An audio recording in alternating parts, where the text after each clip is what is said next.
E aí, pessoal, quem tá falando aqui é Juliano Teologia de Esquina. Hoje nós vamos estudar um tema especial, num bate-papo com um amigo meu. E o tema que nós vamos estudar é a singularidade da Bíblia.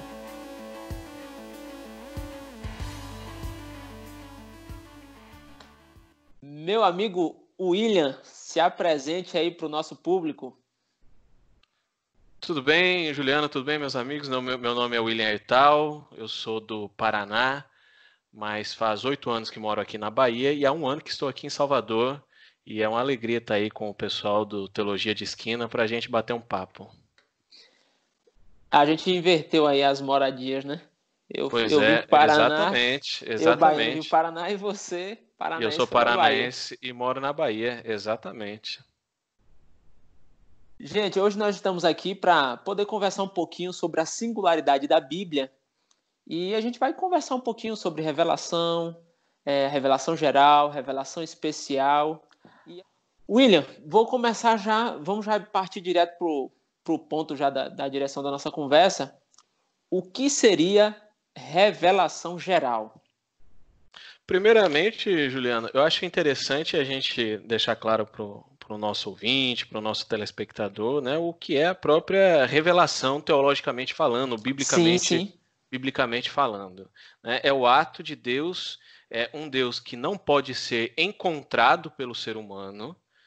Então, se não fosse da escolha de Deus se revelar, ele não pode ser encontrado pelo ser humano, porque o ser humano ele tem acesso ao que é imanente, e Deus, além de atuar no que é imanente, Deus atua também no transcendente. Deus é transcendental e não pode ser encontrado pelo ser humano, a não ser que ele escolha se revelar. E ele escolheu se revelar, ele escolheu se mostrar para o ser humano, se dar a conhecer pelo ser humano, e é isso que a gente chama revelação num contexto geral. Deus se revela ao ser humano.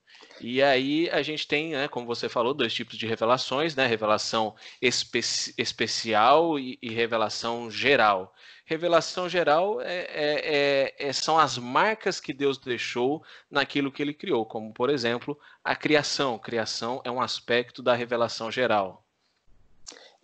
Isso é interessante, é bom lembrar isso aí mesmo, que de fato é Deus quem se coloca à disposição para se revelar para o ser humano. Uhum. E quando a gente vai analisar essa questão da revelação geral e tudo aquilo que ele criou, geralmente há uma divisãozinha mais, só mais por questão didática, acredito, que é na natureza, no ser humano e na história. Na natureza, nós temos aí, acho que, um bom salmo, que eu acho que é o mais conhecido, né? É o Salmo 19. Acho que, se eu não me engano, do versículo 1 até o 6, que vai falar que os céus proclamam a glória de Deus. Então, nós temos na natureza em si, na criação da natureza, uma identificação de quem é Deus. Deus se revela por meio dessa criação. Se você me permite, e essa Mas, com nossa certeza. conversa aqui, ela talvez nos ajude nisso, a natureza, a criação, quando a gente, né, está diante dela e a gente vê propósito, a gente vê equilíbrio, a gente vê senso na natureza, é um tipo de revelação que ela não dá muitos detalhes, Sim. certo? Então, quando a gente olha e estamos propensos a isso, porque a natureza que está disponível para a gente também está disponível para o ateu, então, inclusive, enxergar Deus na natureza é um ato de fé também, mas voltando ao ponto, o máximo que eu consigo perceber na natureza é que há Deus, certo? Só Sim. que faltam informações. São as marcas que ele deixou. Então, por exemplo, eu não consigo dizer, olhando, né, uma bonita praia, um bonito vale, uma bonita montanha, eu não consigo dizer quem Deus. Eu consigo apenas dizer que há Deus, porque eu vejo propósito, eu vejo equilíbrio, eu vejo organização. Né? Então, só. Will, seria então uma questão tipo o design inteligente, onde nós É, temos onde nós não sabemos quem é esse designer inteligente, mas há evidências, ou pelo menos a criação demonstra que alguém por trás da criação, teve que elaborar tudo que foi elaborado com todos os detalhes, com todas as complexidades e com todos esses detalhes que você colocou aí.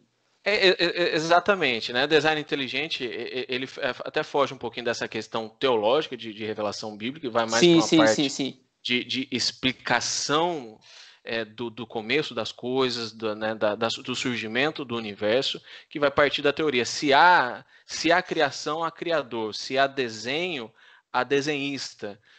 Então, o design inteligente, esse exemplo é muito bom, Juliano, porque, né, os defensores do design inteligente, eles não entram no mérito de qual Deus. Tanto é que tem gente, né, que advoga o design inteligente, não são nem cristãos, certo? São de outras religiões, não denominações, religiões.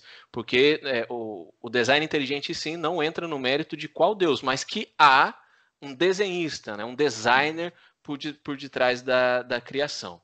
Então, mas assim, né, voltando para o nosso tema da revelação bíblica, da revelação, e a gente pegando a revelação geral e como exemplo a natureza, eu consigo dizer que há Deus, eu posso caminhar até um pouquinho mais e dizer que é um Deus que gosta do belo, que gosta do bom, mas eu não consigo, eu paro por aí. Eu não consigo saber quantos deuses, ou qual é a natureza desse Deus, se é um Deus grande, se é um Deus pequeno, se é um Deus bonito, se é um Deus feio, porque eu só tenho essas marcas digitais, essas impressões que esse Deus ou esses deuses deixaram para a gente.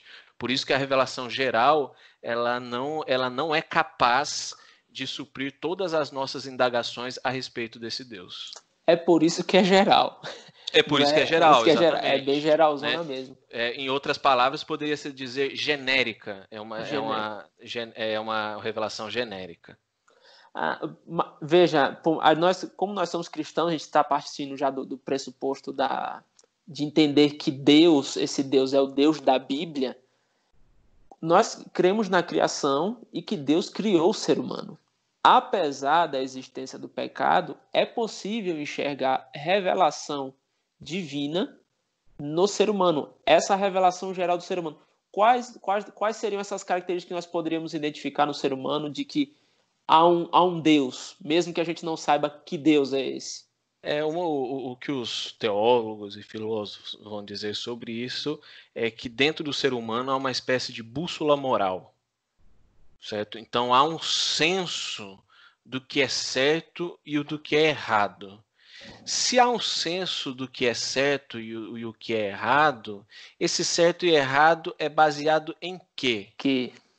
E se for verdade, e eu creio que mas se for verdade que há um senso moral dentro de todas as pessoas, algumas seguem o seu senso moral e outras não, se isso for verdade, significa que há uma régua absoluta para se dizer, né, que se compare para dizer o que é bom e o que é mal, o que é certo e o que é errado. Então nós cremos que esse senso, essa bússola moral dentro de todos os homens, ela demonstra a existência de algo superior ao próprio homem. Porque se for assim, essa bússola moral é um mero aparato artificial da consciência humana. E ela pode ser uma coisa para mim, outra coisa completamente diferente para você. Sim, sim, sim.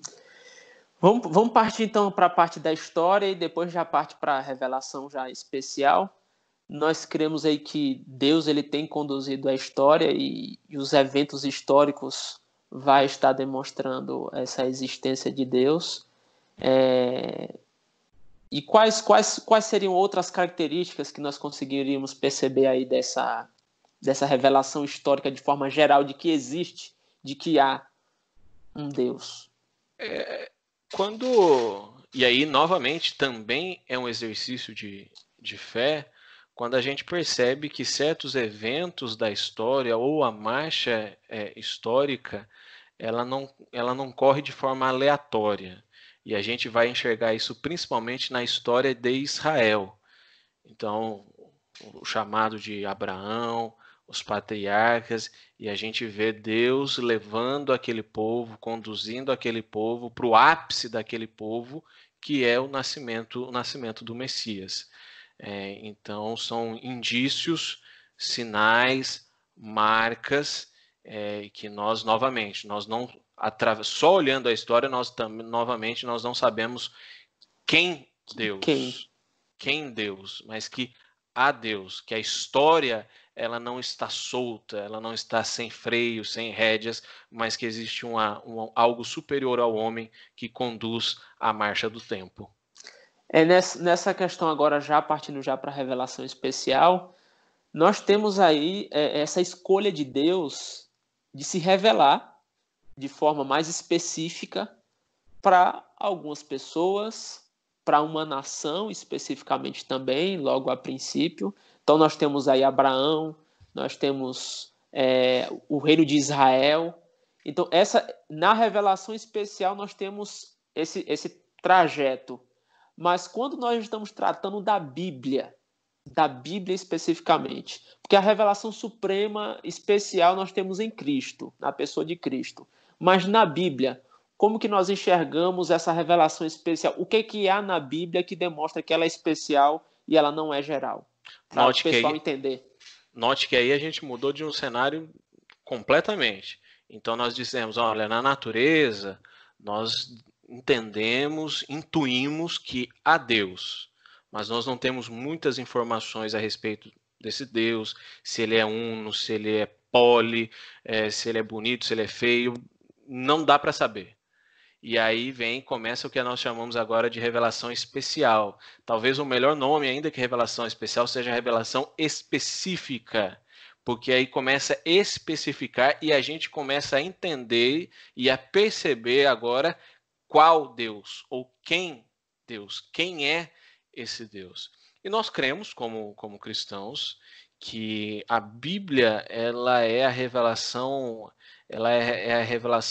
completa de Deus. Tudo que Deus gostaria de revelar, ele se revela, ele se mostra especificamente através da Bíblia. Através da Bíblia e não da natureza, através da Bíblia, nós entendemos que ele é um Deus pessoal, ele não é apenas uma energia, né, uma força cósmica. Nós entendemos que ele é um Deus pessoal, nós entendemos que ele busca o ser humano, nós entendemos que ele criou, e não foi através de processos, mas ele criou assim com as suas próprias mãos o ser humano. Nós entendemos que esse Deus ele é amoroso, nós entendemos que esse Deus ele busca relacionar-se com a sua criação, e aí a gente vai colocar inúmeros atributos de Deus, porque nós o percebemos através das Santas Escrituras. Maravilha, maravilha.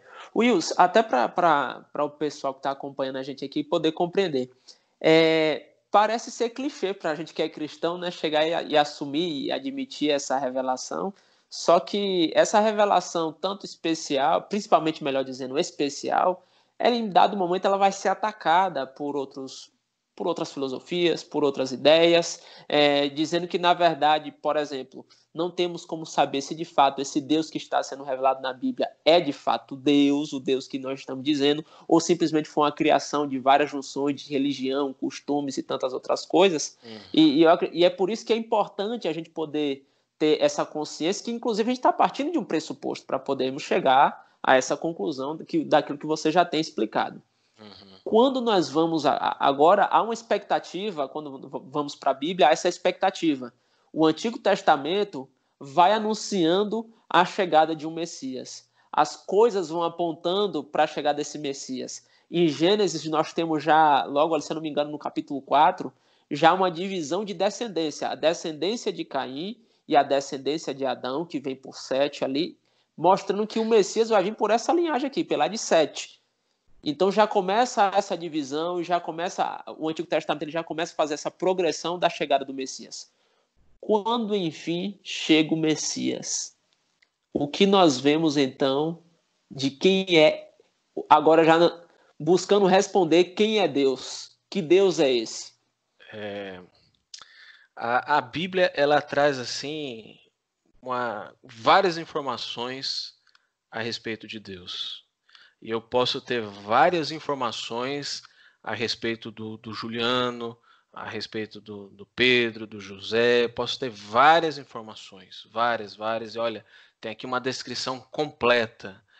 Mas nós cremos, e também a própria Bíblia nos aponta para isso, que a revelação plena de Deus, ela se concentra na pessoa de Jesus Cristo.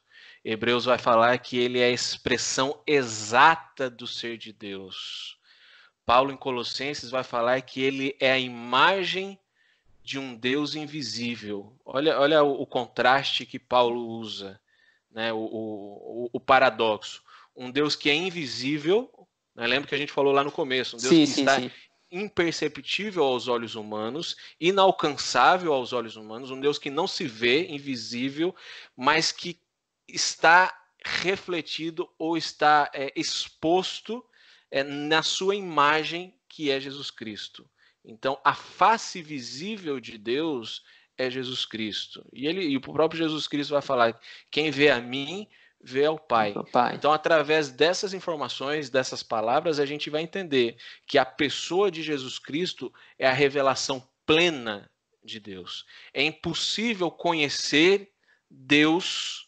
Você pode saber informações, mas conhecer, ter essa experiência pessoal com Deus a parte de Jesus Cristo. Porque é ele que é o caminho para esse conhecimento pleno e profundo de Deus. E é aí que ele vai dizer, o próprio Cristo também vai dizer: ninguém vê ao Pai se não for por mim.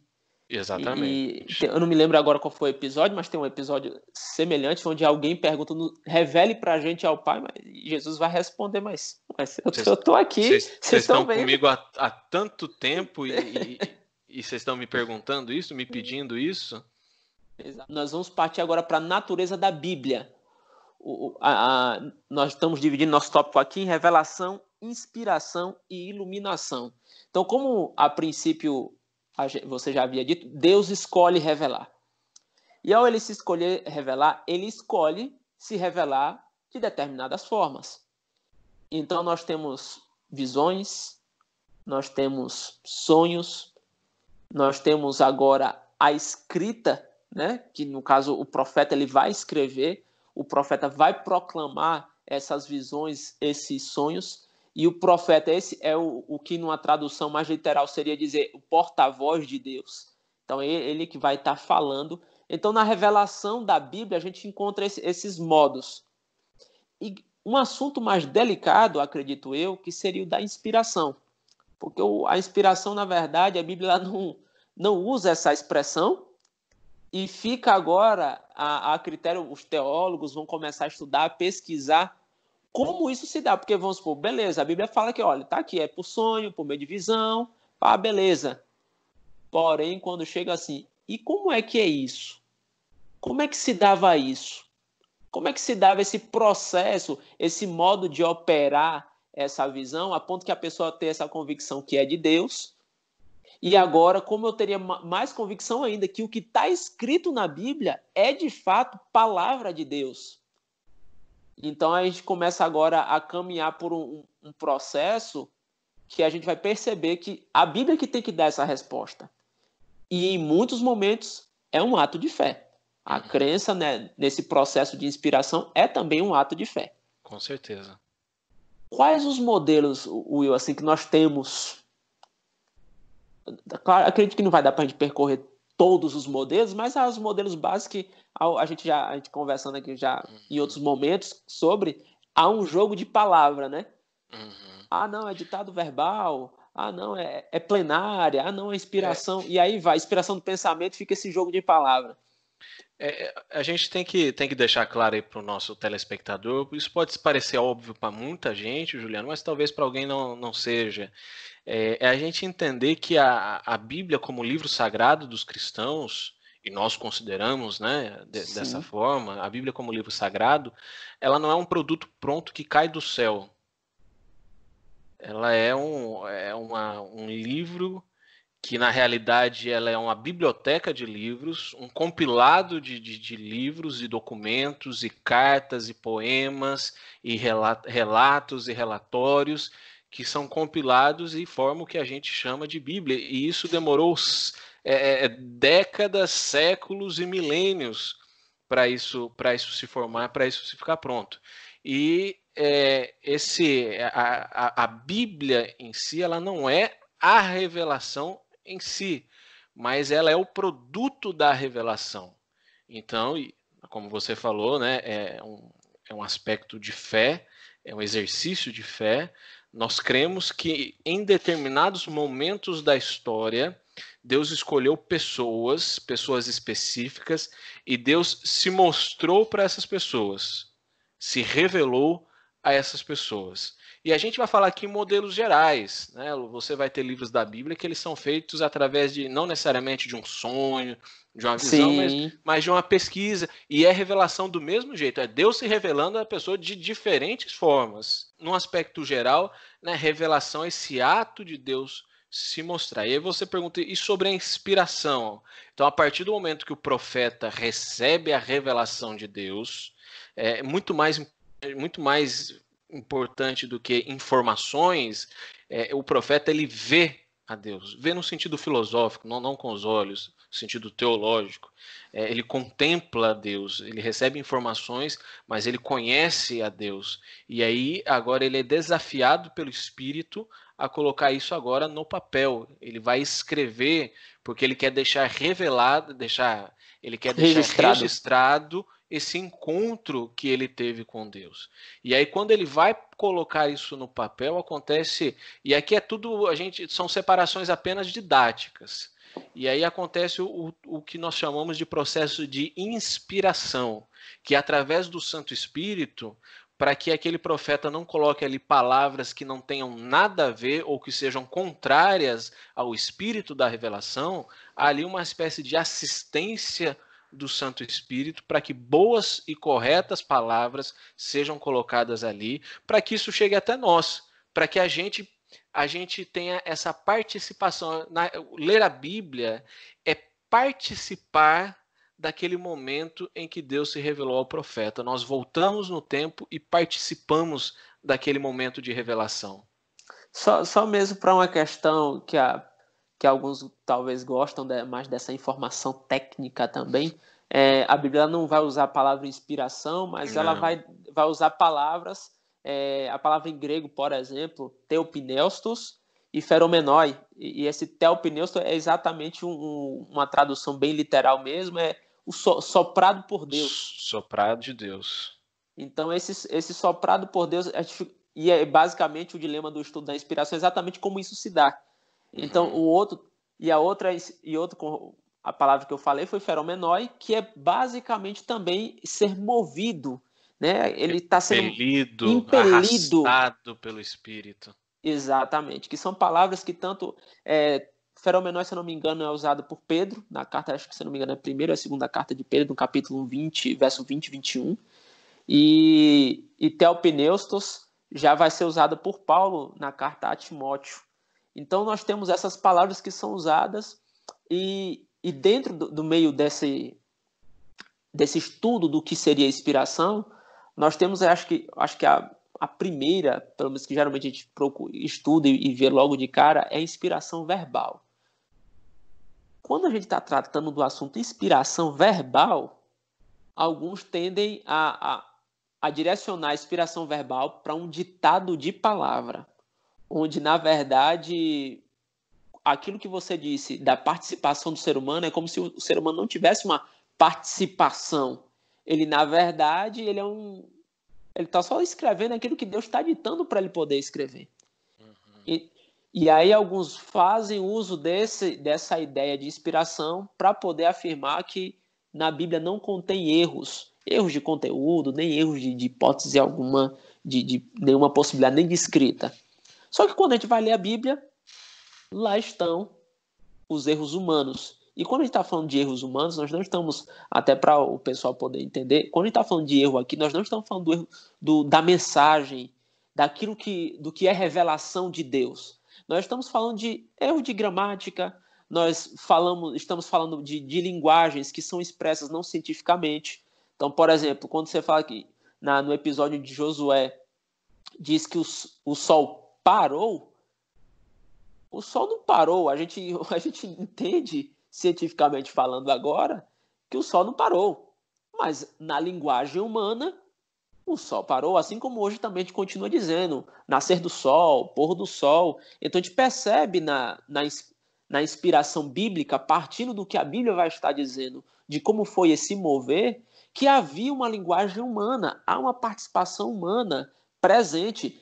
É o Espírito Santo que vai estar movendo, é o Espírito Santo que vai estar inspirando o profeta, inspirando o escritor bíblico a escrever essa revelação de Deus, e essa linguagem vai ser antropomórfica, como geralmente dizem, que é essa linguagem humana, a forma humana de dizer. A classificação de lebre como um animal ruminante, porque ele faz o movimento ali.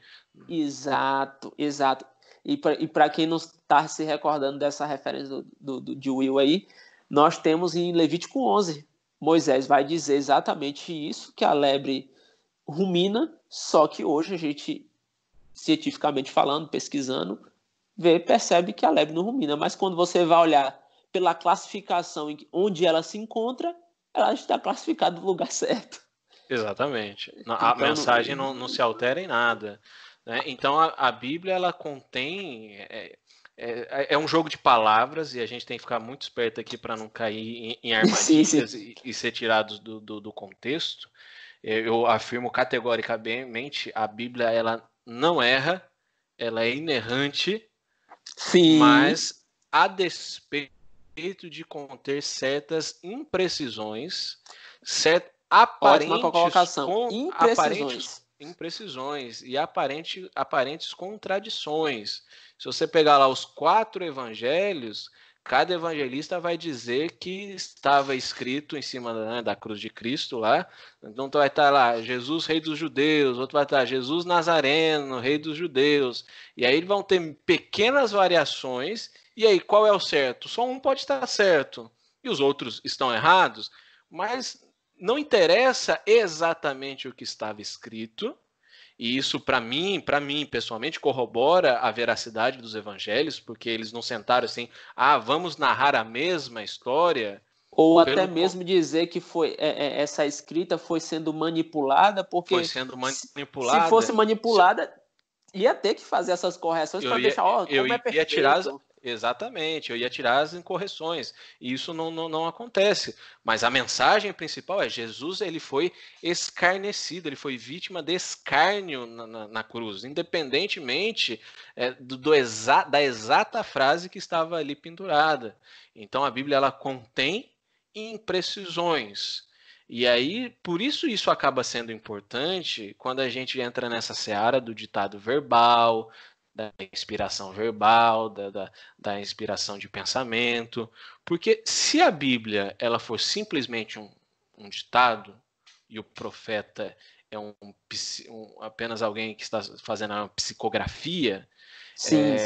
Então é um Deus assim estranho. É um Deus que ora fala com um sotaque, ora fala com outro sotaque. É um Deus que ora tem uma linguagem culta, ora um Deus que tem uma linguagem completamente pobre, e ora é um Deus que fala uma coisa e fala outra em outros momentos.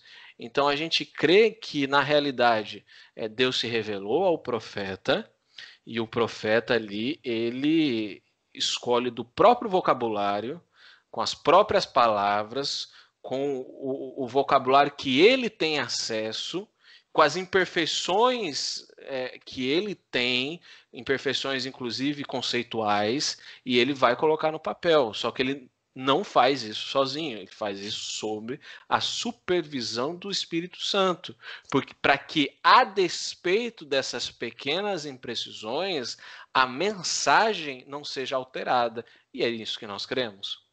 Então, o que a gente vai perceber é que, na verdade, nós estamos tratando, não é que a Bíblia contém a palavra de Deus, ela é palavra de Deus. Ela é palavra de Deus. Então, tanto que alguns autores eles geralmente falam assim, que essa discussão entre pensamento e palavra, o que é que foi inspirado, se foi pensamento, se foi palavra, diz que geralmente é uma discussão fútil. Porque se o pensamento está sendo inspirado, automaticamente as palavras que estão sendo escolhidas estão vindo dessa inspiração. E vice-versa. Se o camarada está colocando palavras inspiradas, então quer dizer que o pensamento dele também estava sendo inspirado. Então, nós vamos perceber o que está acontecendo.